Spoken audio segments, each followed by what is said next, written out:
Tarot card நீங்கள் சொல்கிற அந்த கிளி ஜோசியம் கான்செப்டே தான். பட் இது இன்ட்ரடியூஸ் ஆனது இட்டாலியில். ரொம்ப எப்போ ஆனால் 1400 பிசியில் இட்டாலியில் தான் ஃபஸ்ட்டு இதை இன்ட்ரடியூஸ் பண்ணாங்க.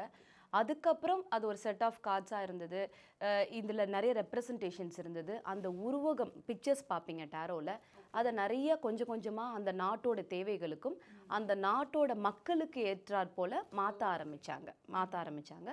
அதுக்கப்புறமா யூரோப்பில் இந்த மொத்தமாக இப்போ நம்ம யூஸ் பண்ணுற இந்த கார்டை யூரோப்லேருந்து டிசைன் பண்ண ஆரம்பித்தாங்க.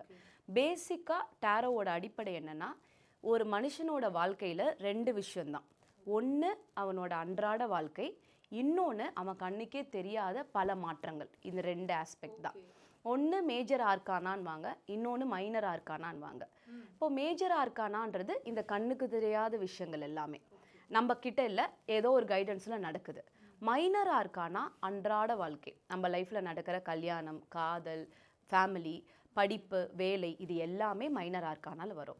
ஸோ இது மொத்தமாக சேர்த்து 78 கார்ட்ஸ் இருக்கும் டேரோவில். இதுதான் ஒரிஜினல் டேரோ. இதில் பல வகை டேரோ கார்ட்ஸ் இருக்குது. பட் நீங்கள் ஆத்தென்டிக்காக டேரோ ரீடிங் பண்ணுறாங்கன்னா அவங்க எல்லாருக்குமே ரைடர் வெயிட்டுன்னு சொல்லுவாங்க.